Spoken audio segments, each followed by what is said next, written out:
World, you're now tuned into Underdog Talk podcast. I'm your host, Eric Jones Jr., the underdog with a rogue heart. On this podcast, I have conversations with successful underdogs, and today we have another successful underdog from Chicago, Illinois. If you don't know where Chicago is, I have the host of the Read podcast, Jai Moor. How's it going, sir? I'm good. How you doing? I'm doing great. I'm doing great. First question though, how is the weather up there? Well, Chicago's a bipolar city. Right now, it's probably like 4 degrees. Mm, Yeah, it's that that don't sound fun at all. man, I'm about tired of it. I can't wait to move. I feel you. See, I'm from Michigan City, Indiana, so it's close there. Right. So we got the same kind of winter. I live in Indianapolis, Indiana now, so it's not the same. We haven't got snow. I know y'all got snow, and I don't like snow because people don't know how to drive. It just make the whole like season messed up because people here in Indiana don't know how to drive. I know in Chicago, y'all are fast and furious drivers. You know, Yeah, the fast stuff didn't bother me. It's just the ignorance, man. It's getting ridiculous. I totally understand. So we're gonna get right on into it. So you grew up in Chicago. Um, what was it like as a child, like growing up in that environment? Because sometimes people hear on the news, they get a perception of how it was, but how was it actually living there, growing up, and what kind of environment were you in? So my family, my family comes from Cabrini Green. My dad, my dad's side of the family. My dad was actually born in Little Rock, Arkansas. Then my dad's mom and their family, they moved from Little Rock, Arkansas, up to Cabrini Green in Chicago. My mom's mom, my grandma, she's from Alabama, and she moved up from Alabama during the Great Migration when everybody came north. She moved from there to Cabrini. So that's kind of how I was conceived in public housing. I didn't live in Cabrini my whole life, but I was always there, and I still got family there to this day. I lived there, another public housing project, and on the west side of Chicago. But my roots started in Cabrini, and I know the news media tells you one thing, like how you said, but when I was living there, and I spent a lot of like even when I moved out, I still spent a lot of my weekends and summers there. I was sheltered there, and I never really got into a whole lot of trouble while I was in public housing. And actually, I didn't start having brushes with the law and stuff like that until I moved to the west side of Chicago.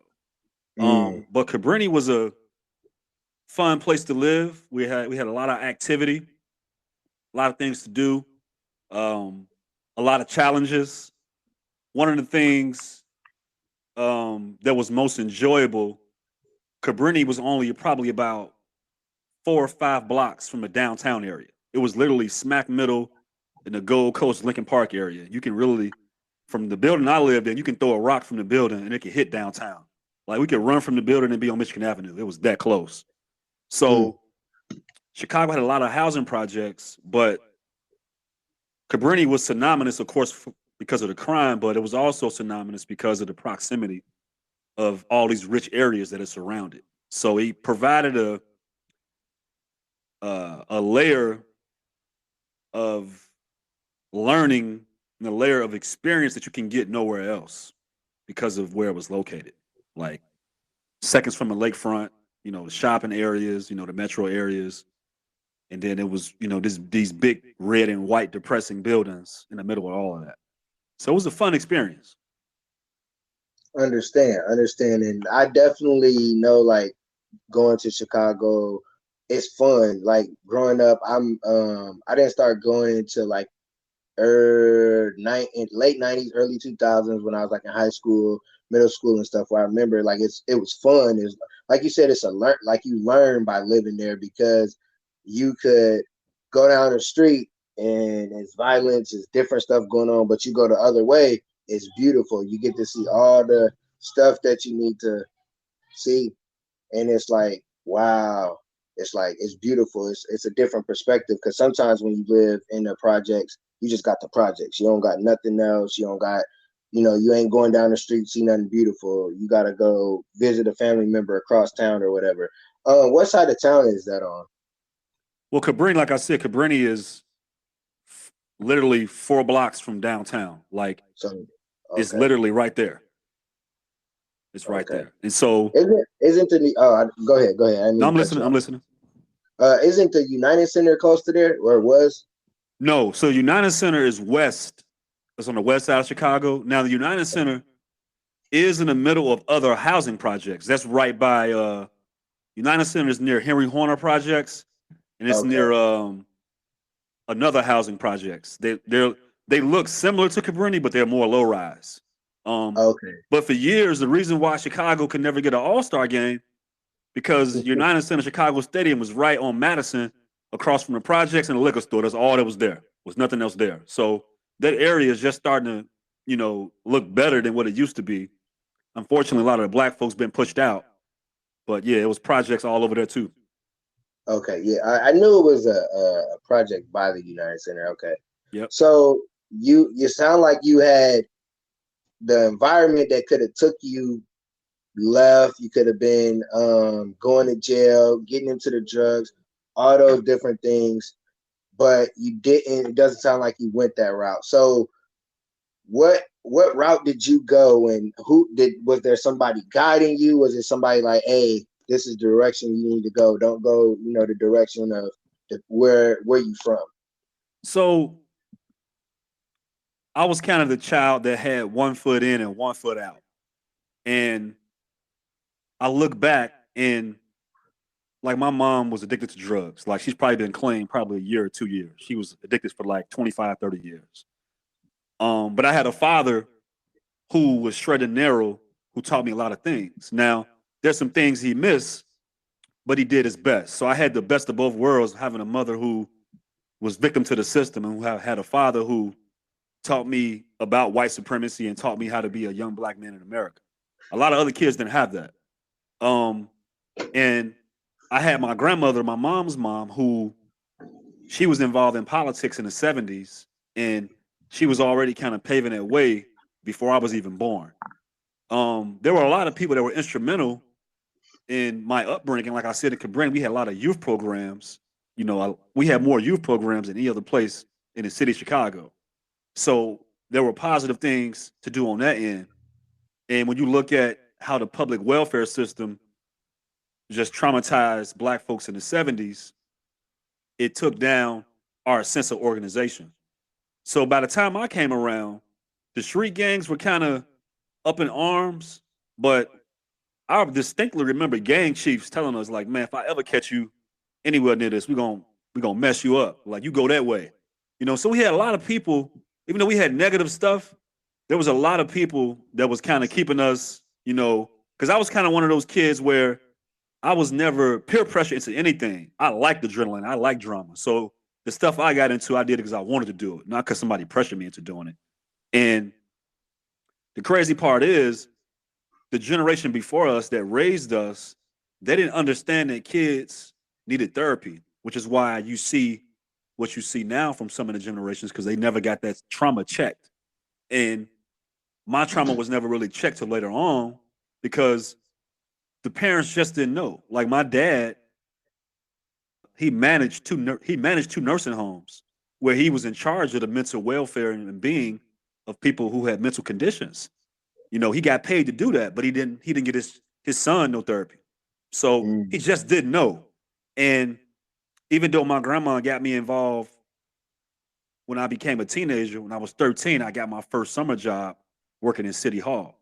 So that opened me up to a whole new world of things. And you would think that if you get a kid that young summer jobs and get him involved in things that no other teenager can get into, that he would be straight. That wasn't the case. So I got a summer job when I was 13, had a summer job when I was 14, had a summer job when I was 15, had a summer job when I was 16, and caught a case when I was 16, on top of all of that. Mm. So I kind of had 1 foot in and 1 foot out.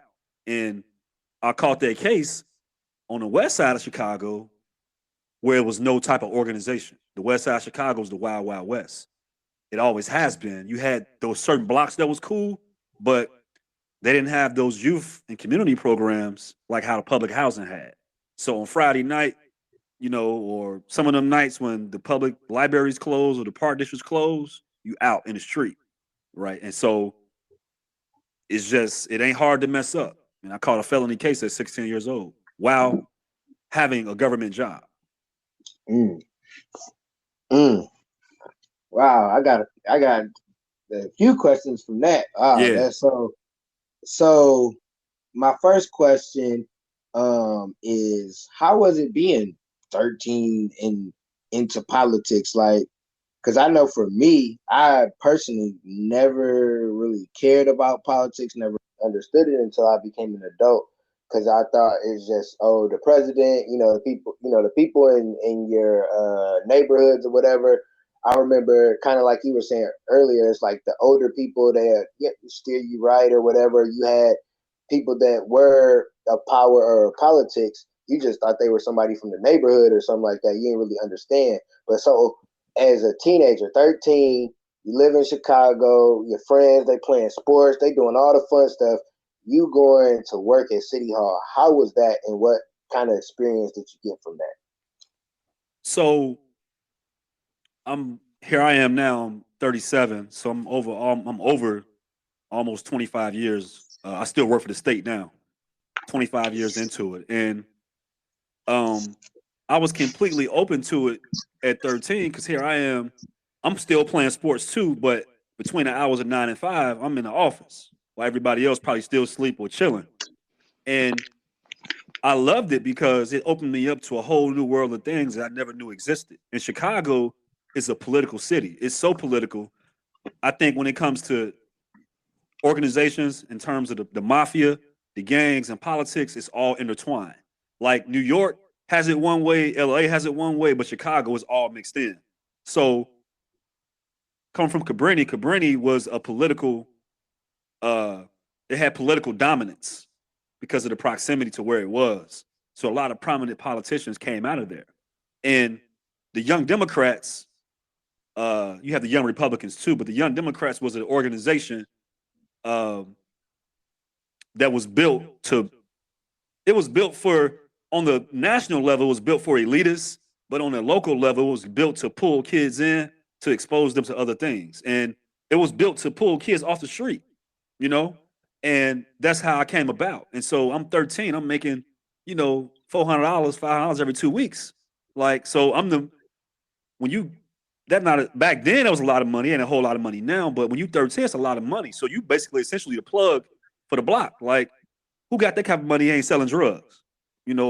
Got work on the street, So I'm 13 in the mall, I'm buying shoes for me and shoes for the homies, you know, Yeah. because I didn't not only am I getting a check, I got my legitimate side hustles that I got.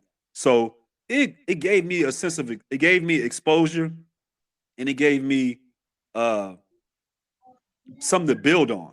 And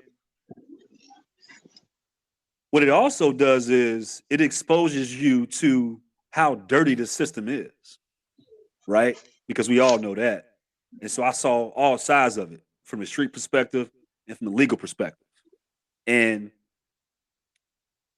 the problem is it was kind of a double-edged sword because like I told you, when I turned 16, I ended up getting a job. Back then, the Secretary of State, the DMV, they gave summer jobs to kids in high school, student worker positions.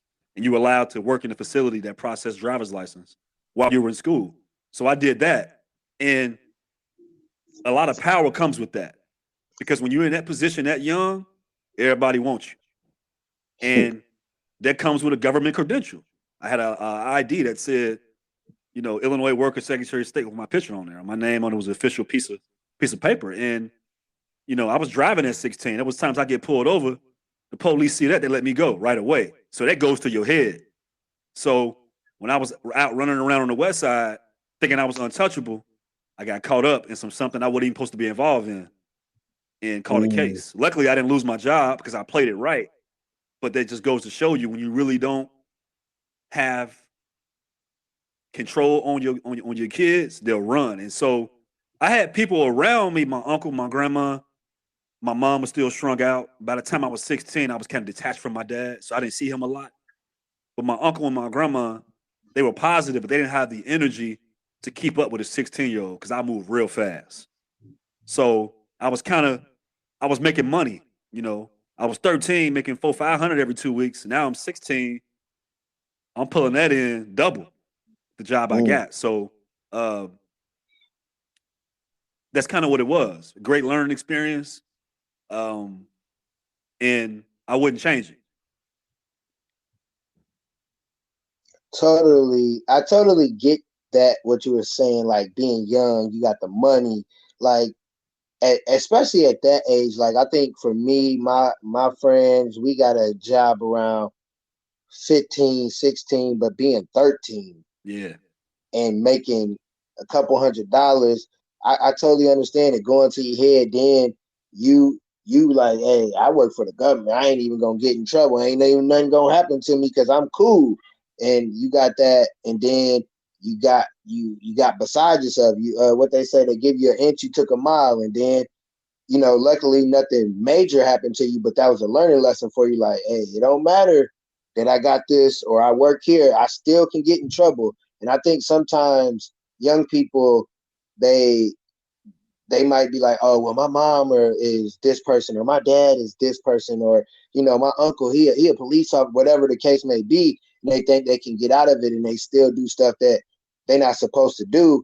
And it takes for sometimes to just get smacked on the hand, might get punched in the mouth. You might got to sit down. You might got to, do some time. Whatever it is, I think as a young person, you went about it, and you only got a slap on the hand, and that lets you know, like, all right, that ain't even for me. I ain't even about to go down that road. I'm gonna keep it moving. So as you got in trouble at 16, you still got your job. So you like in high school, somewhere between a sophomore and a senior. What's your goals? What you thinking about going into school for? Did you have hoop dreams? Did you have, oh, I'm gonna be a politician? Like, what was your mindset going in from working in the politician, but still being from around the way?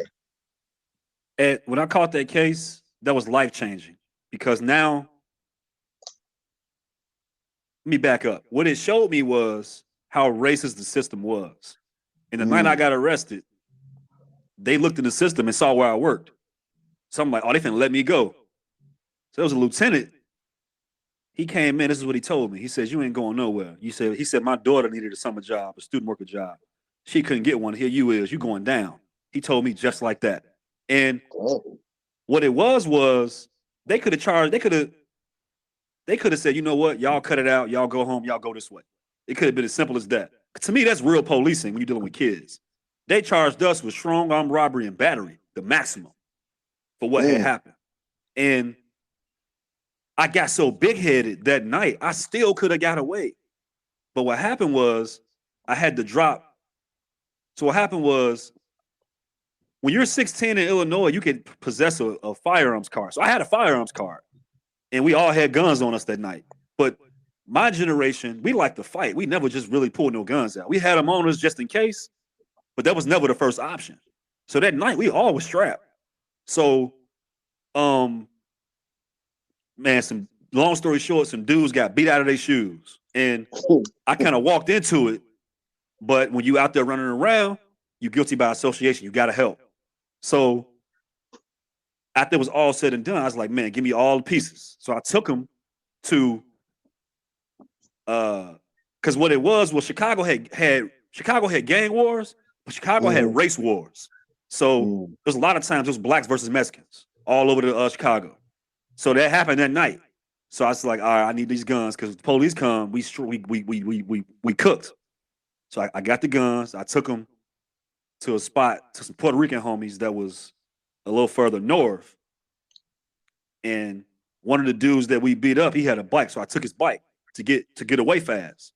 So instead of dropping the pieces off and keep going, I dropped the stuff off and come back towards the crime scene. And that's how I got caught. Dang. So at that point,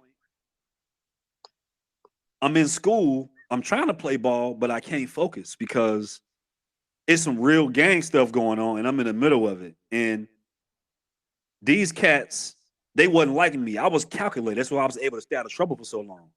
Some of the cats that I was running with already had 2 babies, 3 cases. You know what I'm saying? I ain't had none of that.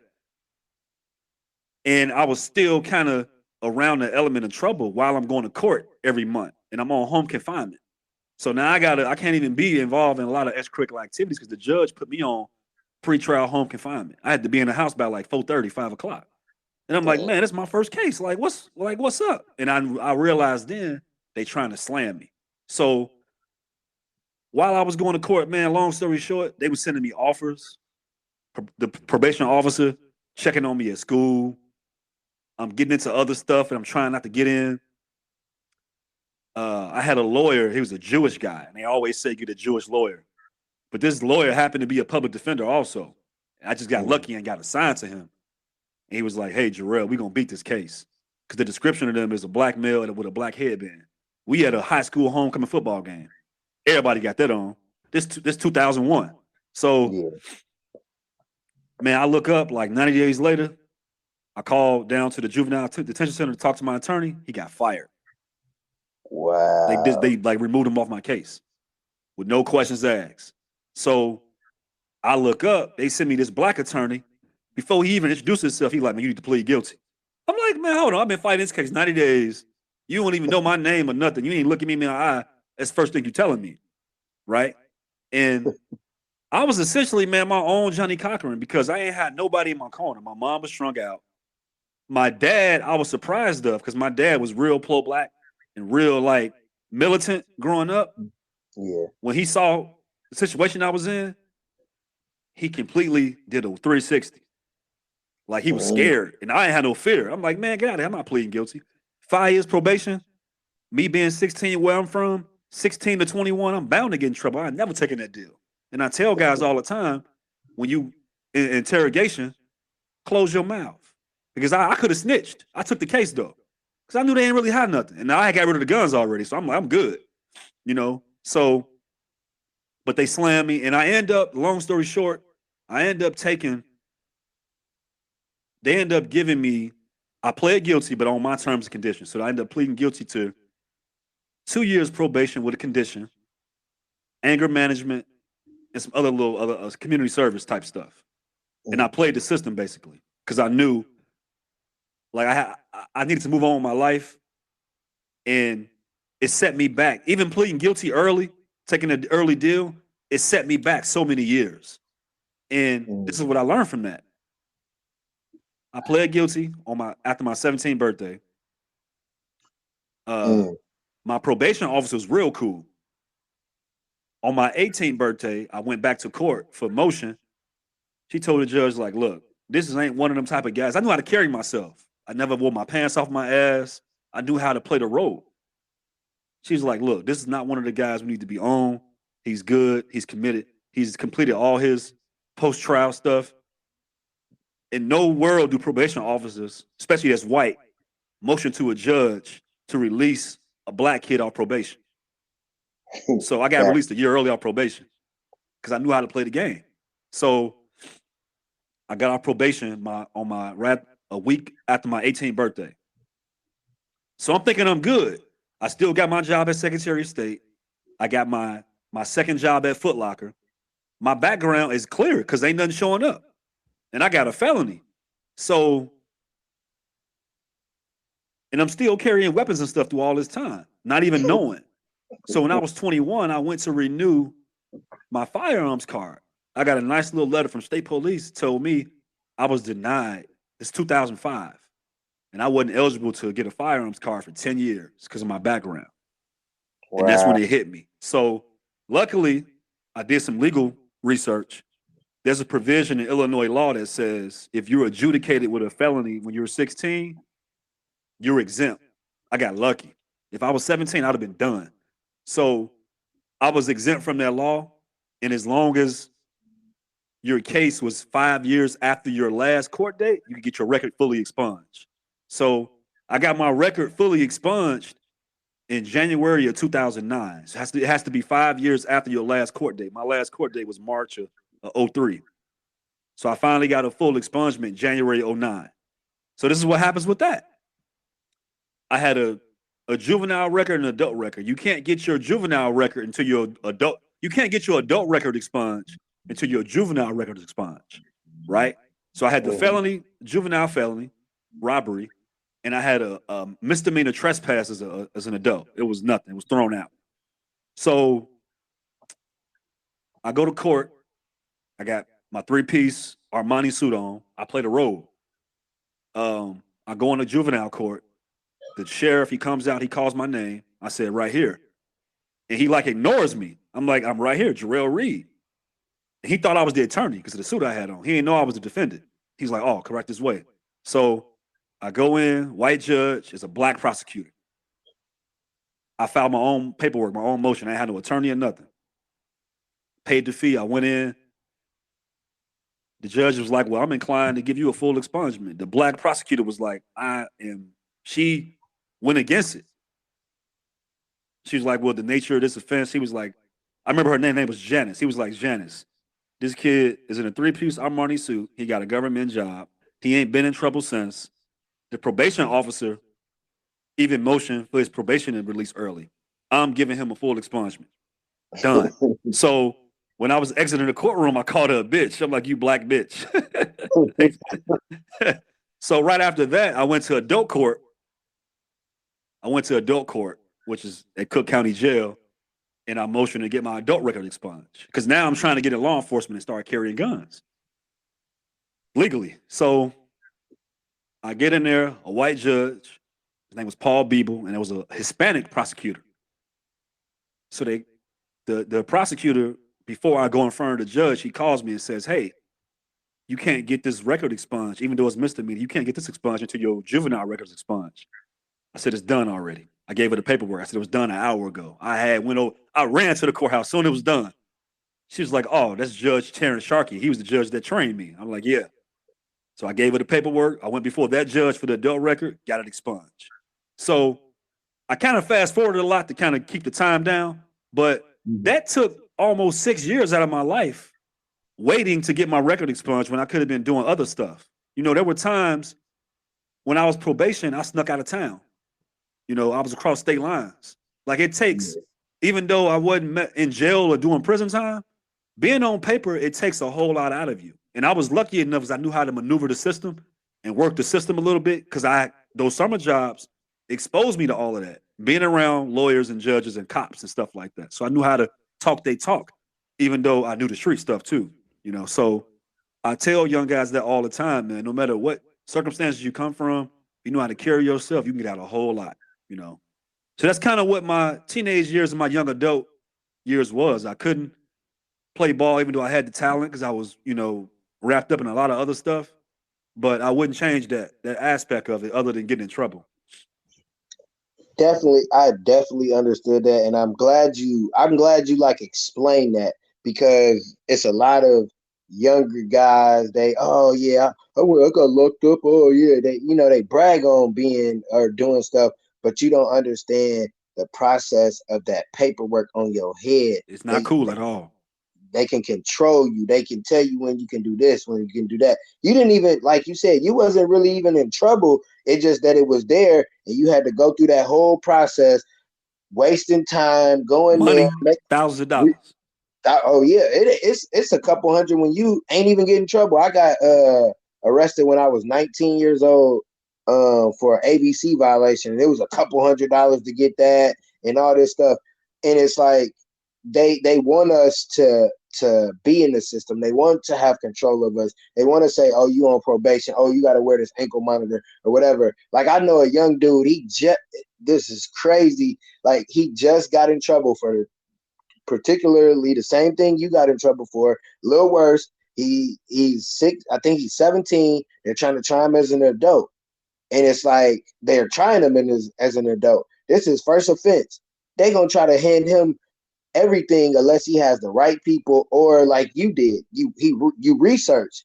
It's now we're in 2022. You can research. Like everything is accessible. It's easy. Google. Like, and it's not even that you're doing anything wrong. Like sometimes people will make you think that looking up information is wrong. No, I'm trying to figure out if y'all telling me this right information. Because if y'all not, then I can get out of here a little quicker.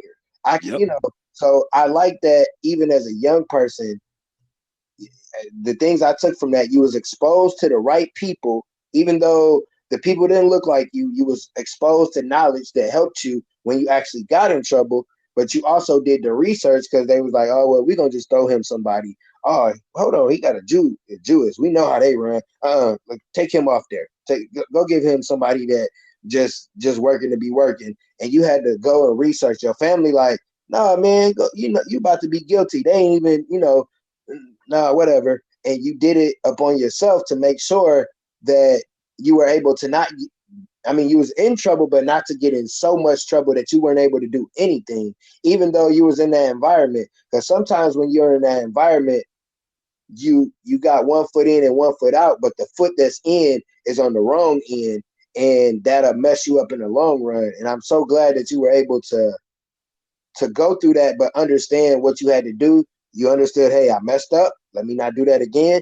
But let me look up some information because this just don't sound right to me that I'm just about to get in all this type of trouble and this is my first time.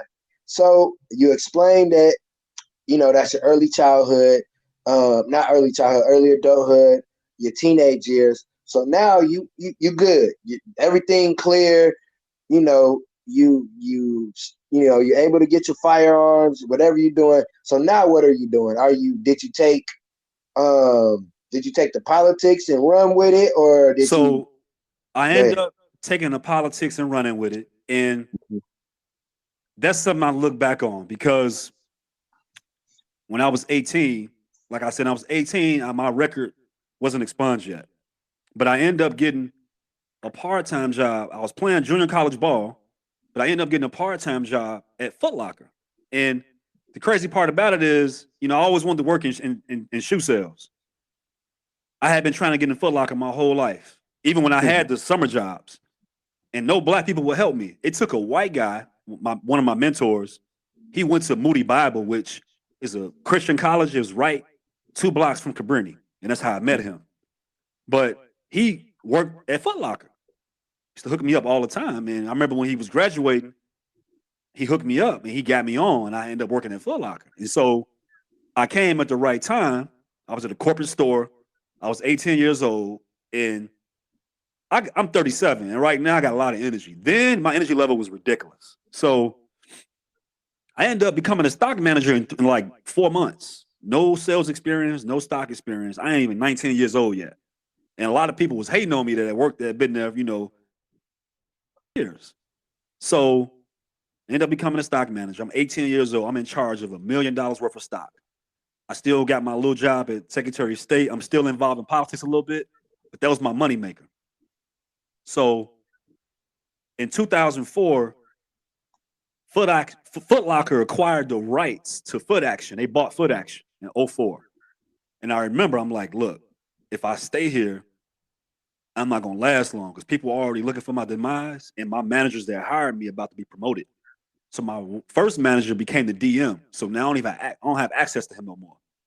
And then my other manager, he had been there like 20 years, so he on the way out to be promoted too. And they bought Foot Action. So Foot Action's finna bring all their employees over, and they finna be on some straight up political gangster stuff on these shoe sales. So I said, if I don't get No. out of here now or try to get promoted myself, I'm gonna get screwed. So I had an interview at Nike. Nike was gonna pull me in, but Nike wanted me to start at the bottom.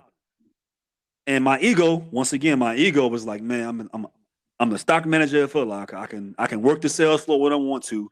I'm meeting celebrities like Jadakiss. He came and bought 20 pair of Air Force Ones. Like Kirk Heinrich, Dwayne Wade, all these people I'm meeting, and I'm in charge of all this stock.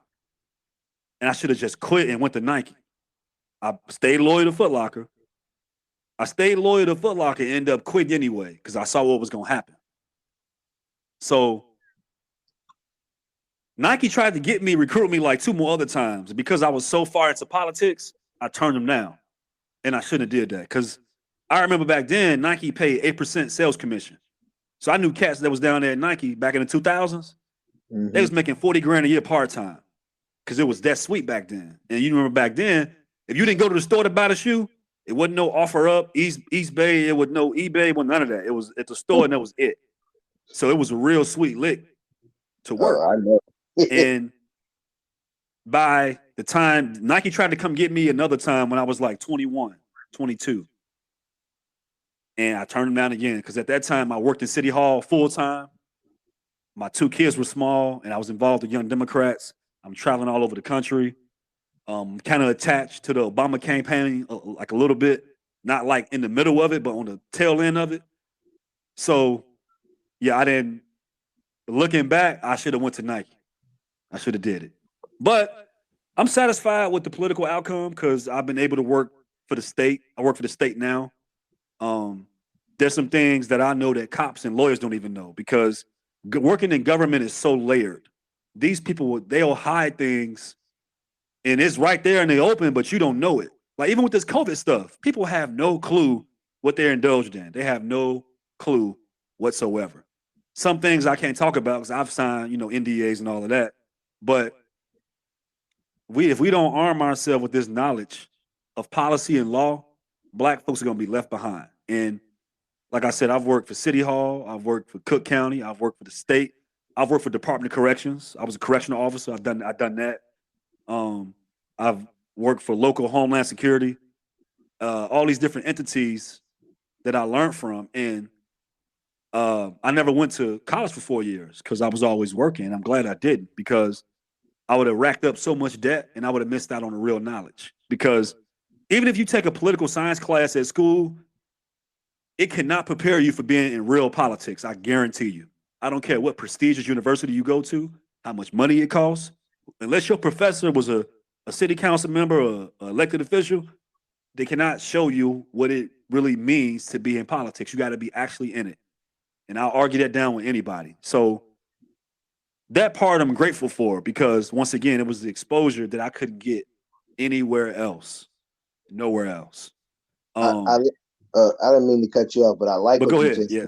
what you just said. You said instead of going to college and collecting a lot of debt, you gained a lot of knowledge by just going out there and doing it. And I think sometimes people put, especially like, because I'm 35, so I'm not too much younger than you. So our parents, they push the, oh, you gotta go to college, you gotta go to college, you gotta go to college. But I didn't even like school. So I'm like, okay, I'm gonna go to college, but I'm not going for school. I'm going to have fun.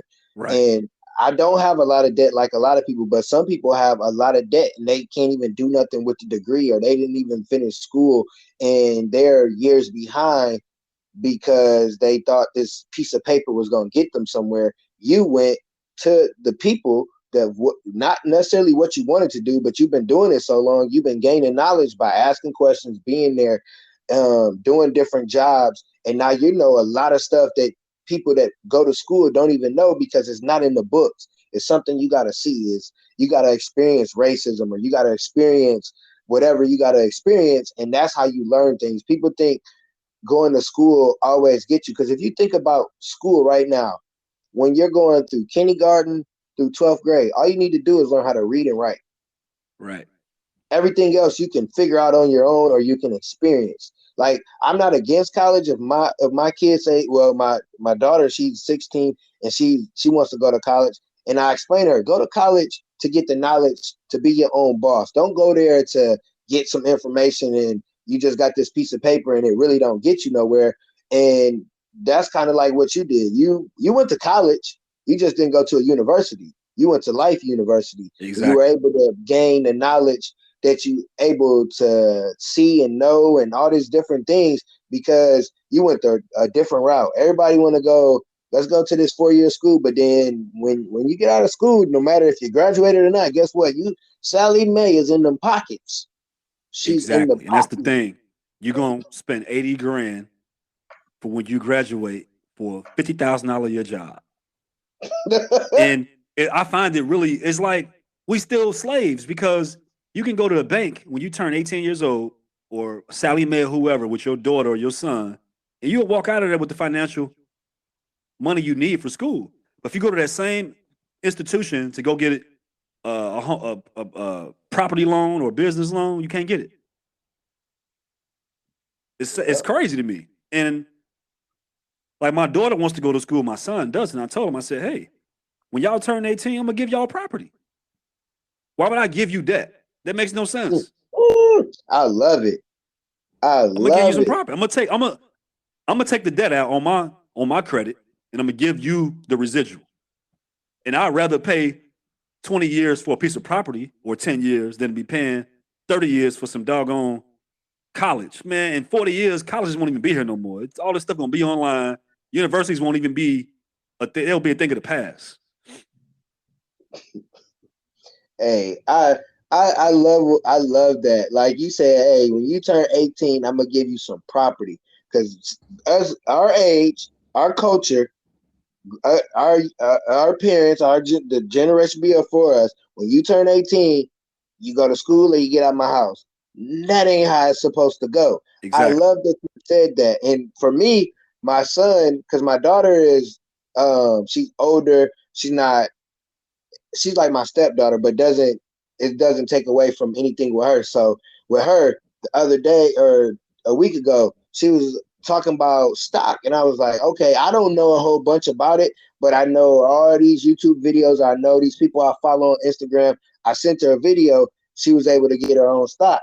So now, she's figuring that out. That could be something that she got. She's a junior. She might be able to figure out and had a dollar amount that she want to be like, I don't know if I really want to go to school, but if she want to go to school, she might be able to pay for it herself.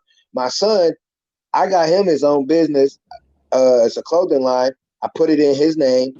It's me and him. So if anything ever happens to me, it's in his name. He still got it. And I don't think I would say there's a lot of people that do, but a lot of people that come from the low ends, they don't see that. They don't understand. Like you're supposed to set your kids up for success, not, oh, you go to school and you get out of my house.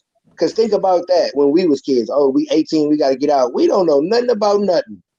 Life then beat us up as soon as we turned 18 and we thought we was grown. But with parents like you, parents like me, setting your kids up, putting them in the right environment or the right mindset, that's going to help them in the long run so they ain't going through the struggles that we go through as 30, still figuring out life. We dang near, you almost, some of us almost 40 or 40 and parents didn't, or they didn't utilize the resources that they had. We definitely have a lot more resources, but I just like that you said that. Like that makes me want to have to do something for my kids on their 18th birthday to help them in the long run instead of giving them debt. Exactly. Exactly. Yep. So where are you? So you didn't told us you did the politics. You learned a lot of stuff. You experienced things. You got your kids. Where are you at now? What have you? Have you helped the community? Are you still working in the community? How are you? How are things going for you now? So I can't complain. Things are going good. The bad stuff or the things that wasn't going right, that was my fault. But moving forward, things are going okay. I got the teenagers. I still work for the state now. I work in a division where we audit cemeteries and funeral homes. You know, there's a agency for everything. Mm-hmm. Um, and like I told you, like I'm tired of cold. I'm moving out of Chicago when my kids graduate. Shortly after that, so about 4 or 5 years, about 3 4 years, I'm probably gonna go to Florida, somewhere warm. But I'm getting into real estate. Like I said, properties, it's kind of the thing. You got to have some property, so I'm doing that. Uh, I got the podcast stuff going. Um, like I told you, I always had a passion for retail and shoes, so I got that going on the side too. I got an offer page called Licensed Apparel and Shoes, and uh, like people who still like wearing Jordans and stuff like that, I got that stuff authentic because of my past relationships. So a lot of times, when that stuff sell out in the store, if sell out online, it's gonna be triple the price. My price still gonna be reasonable. It ain't gonna be cheap, but it ain't gonna be no $500 either. So I Yeah, got I feel. some things I'm working on or whatever. Um, I'm not involved in politics as much anymore because I'm gonna be honest with you. Some of these black politicians, they ain't really helping young black people, man. They not. Like a few of them are, but they think because they gave you a $50,000 a year job that you their personal slave. You know what I'm saying? And so it's like slavery just don't stop. That shit is everywhere, man. It just don't stop. So um, I'm not involved with politics anymore. I still work for the government just because it's just a sweet gig. But Yeah. outside of that, I'm kind of doing my own thing right now, and I'm looking at economics. I'm looking at different ways to make money, and which was what I've always looked at. But now I'm investing my time for me and my kids, not for somebody else. Um, you take a place like Chicago, where uh, Chicago has over 1,800 churches. Over 70% of them are in the black community. Where I live right now, I can throw a rock from where I'm sitting at right now, and that rock will hit 7 churches within a 4 block radius. There should not be that much economic strife and hopelessness in the black community with that many community organizations, churches. Churches were supposed to be the foundation of the black community. But once again, all that crap is slavery. Religion has created more separatism than racism itself. How many Mm. times have some of y'all out there in the audience been behind on your light bill or been behind on something? You were able to go to the church and get help with your light bill. Crickets. Right. Church ain't doing nothing. Like, they want you to put a collection plate and give your 10%, but they want you to pray for your problems. Stop. And there's certain family I don't go around no more just because of that. It's like Chicago got 1,800 churches. You go in the white community, you might have 1, maybe 2 churches. And they're maybe not, stuff goes on in the white community too, but I guarantee you that church is going to make sure that that community in that white community or whatever community that's in, they're going to be economically stable. Like, So let me not even cut you off because because when you were saying that, so I started going to all white church because this lady, black lady at my job, invited me. And like you said, like I definitely have got help from a black church, but this white church, like I was going there, I was interest, all that. I ended up having a new car. My rent was paid for the rest of my lease, and they even paid off some debt just by me going there and being a participant. And even though like I didn't have a car at the time, me just showing up, they looked out. And when I got the car, I'm like, this is a movie, this is fake. I ain't never heard this, never seen this. And it wasn't like, oh, the car that the old man had at the church that he didn't know. It's a nice car. And I was like, what the heck? And I've got help from church. My pastor the church that I go to is black church, but it's multicultural. So I would say with even just that energy, having the multicultural and the white culture, I've definitely received blessings in there rather than going to an all black church. So I definitely understand personally where you're coming from when you say that because I have a clothing line and I made a shirt, a hoodie that said relationship over religion because that religion stuff, it's just crazy to me. And it's nonsense. It's yeah, slavery. yeah, it really is because it's like if you go to church, right? It say come as you are. If I want to come in my flip flops, my fitted hat, my sweats, and a t-shirt, I should be able to because I came to get the word from God, not from you, Sister Tree, not from you, Deacon, not from you. I came to get it for myself. And maybe I don't got no shoes. Maybe I ain't got a hoodie or whatever. I'm supposed to, a suit or whatever. And it's just crazy how people judge you. The most judgmental people are church people. Exactly. And Hands down. church is And supposed to be wherever the need is. It don't have to be inside some fancy structure. So if there's a need on Pulaski Street on the west side of Chicago, that's where church gonna be held at. That's how I look at church, right? yes. And yeah, like you said, you went to the other church, and here they are. They're being fruitful and making sure that people that are in need got what they need. Ain't that crazy? It's not Listen, crazy. It's crazy. right. That's what God intended. But here you are, been Yeah, around these black folks your whole life, and they ain't doing nothing for you.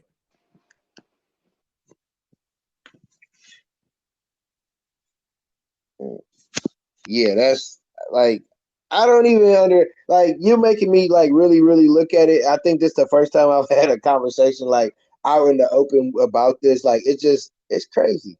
I just Yeah, don't I just don't you don't understand it. It's like we black. We supposed to be together, but we and part of it is because of slavery and all the stuff that happened to us and we didn't never fix it or we didn't understand. Now we're understanding, but we're still at odds because of back in the day. Oh, it's light skin versus dark skin, or oh, because I struggled, I had to eat out of this, or my family it went rough. That just means your parents didn't do what they were supposed to. That don't mean like you better, like your story better than mine because I didn't start off struggling. Like Right. just because like that's the craziest thing about us. And then you could go somewhere, another culture, you see them, they rocking together. When you go to the marathons, what you see, the family. You didn't see the son grow up, the son like your cousin. Because you seen him grow up, he was just cash wrestler. He running the gas station. We can't do that. And then, like you said, it's a problem or the deaths and the killings. Where the church at? Like we don't need you Exactly. to come and preach to us. No, just come and show us that you're a real human being. And how can we work together with y'all? Like instead of y'all, whoa, this is what no, reach the people how you need to reach the people. Don't reach the people how you think you need to reach the people. And that's because a lot of the churches, it's churches in the community, but the church in the community, they Exactly. just they just got a building in there. They just got a building in the area, and they like, oh yeah, we got a church on the west side of Chicago, but y'all ain't did nothing. Nothing. You ain't had a fish fryer, nothing to help the community, but you want us to come into your church and do all these things for your church. No, it don't work like that. And I'm glad that there's other people that think like that and will say it out loud because sometimes people scared to say it. Like Yeah.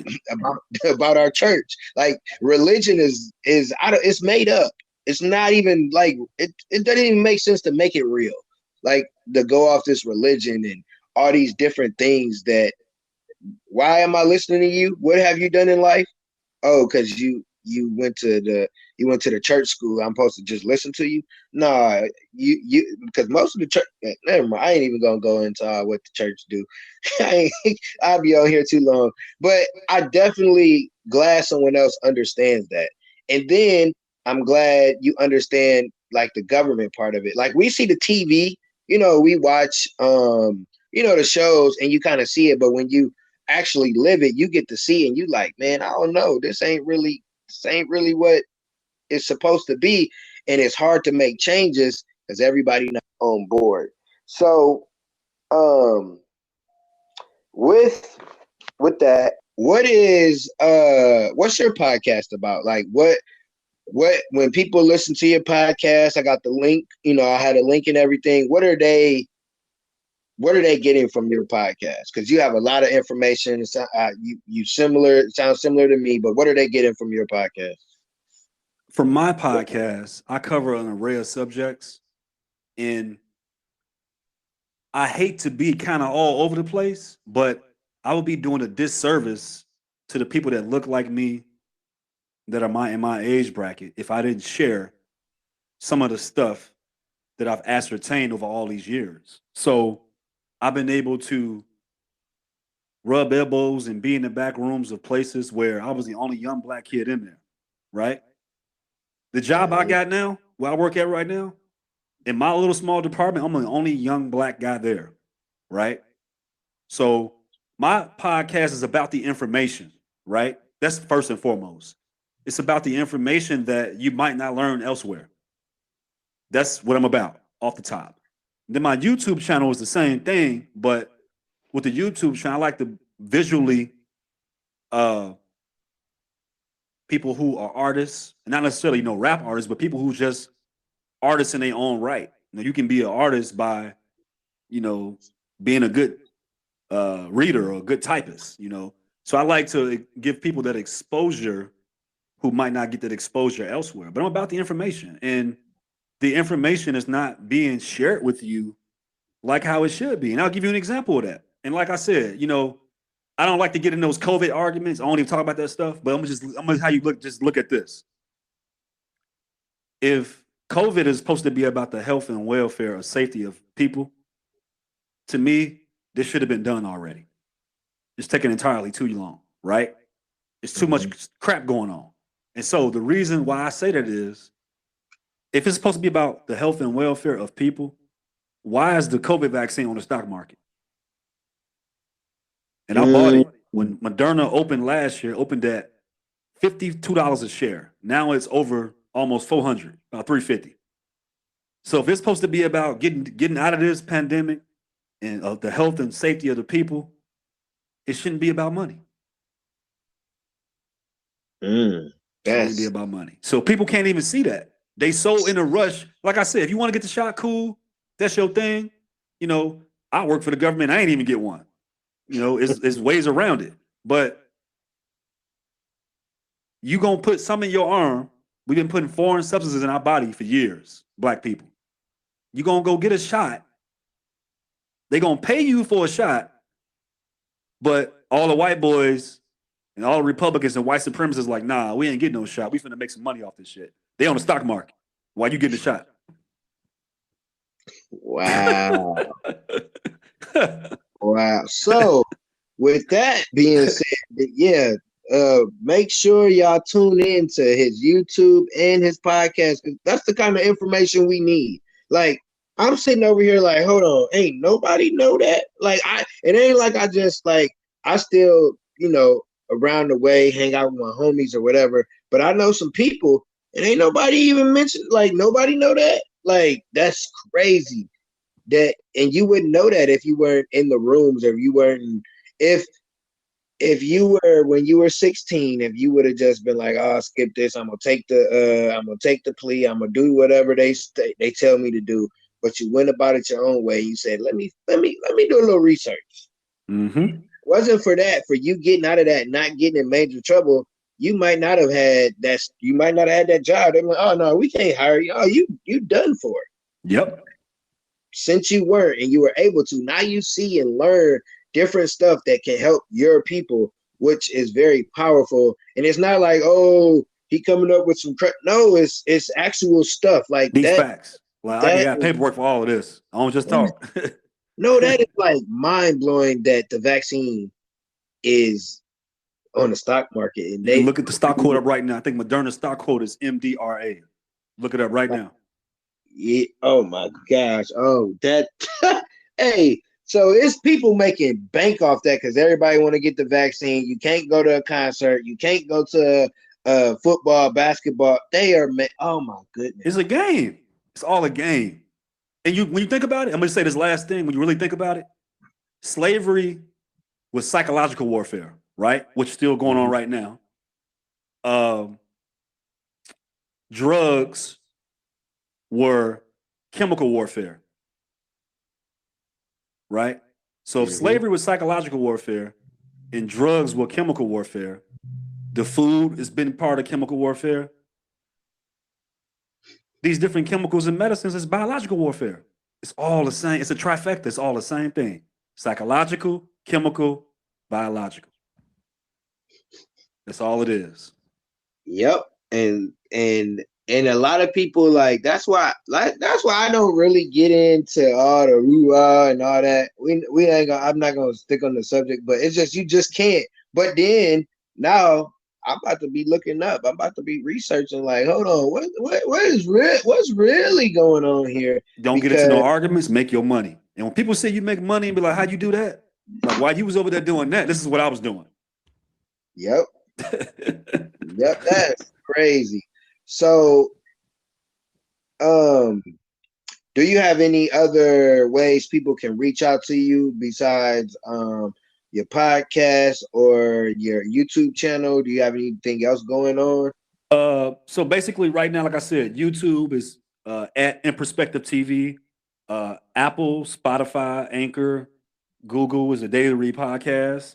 I'm on Facebook as Jai Moor. I don't have an IG page right now. I shut that down just because I'm working on some other stuff.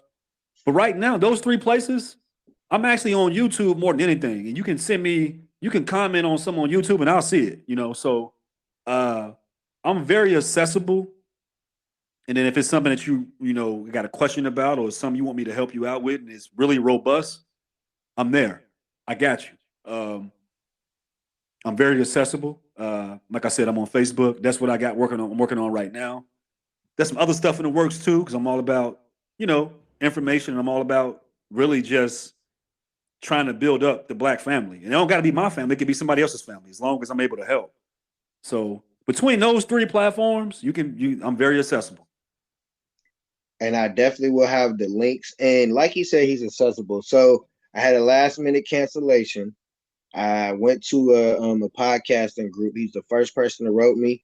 So I'm like, bet he owned it. And we conversed, talked a little bit before this, and we're here now. So I thank you for, because I definitely didn't want to have to push back my date. I've been, I just restarted my podcast because I had to rebrand it, and I wanted to stay on schedule. So I thank you for being accessible and being able to be a last minute slide in, and just being able to add value. Like I read your bio, I'm like, okay, definitely wasn't expecting the information, not just the part that we just heard, but just the whole thing. Like, and it's gonna help some young people, because there's a lot of young people that's teenagers going through one foot in and one foot out. Like, you gotta know what you want to do in your life, and you gotta go for it yourself. Like you said earlier, your family, they, oh well, you're just gonna be a statistic. So we'll see you when we see you. We're still here to support you, but go ahead and take that guiltiness. And it's like, no, I ain't want that. So I appreciate you for dropping the knowledge. I don't know exactly what I want to name it yet, because I usually go off of something that somebody said. There's a couple things on here. I might have to re-listen to it before I actually name it. Um, are you a Bears fan? I am a Chicago fan. I'm just pissed off at the Bears right now because their management sucks.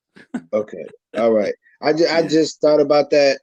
Only thing I got to say, I know you're gonna have a comeback because we just lost last week, this weekend, but go Pack, go. I'm a Packers fan. Y'all could talk about us in the playoffs, but y'all don't never make it. But we're not gonna, I'm not gonna do you like that. You've actually been a cool dude. I'm not gonna talk my trash. But again, I appreciate you. I will have all his links in the descriptions where you can reach out to him. Go check out the podcast. Go check out the YouTube channel. This is a very wise guy, and he's giving out the information, and he's giving it to where we can understand it. Sometimes people get information and they want to act a certain way or try to present it a certain way. The guy like next door, you're sitting on your porch, you're talking to him, drinking your coffee, you're gonna get your information, and information that can actually help you and make you think. Because I'm definitely about to get off here and do some research and check some stuff out, because that's just that. Yeah, that's crazy. Um, what is, like, not a quote of the day, but what's some tips you could give some younger people, or just people, because we're still young. We're under 40, not meaning that if you're 40 you're old, but for the younger generation, the upper coming generation, maybe your kids age 2025, what's some type of thing they can take away from what you got to say today? Well, I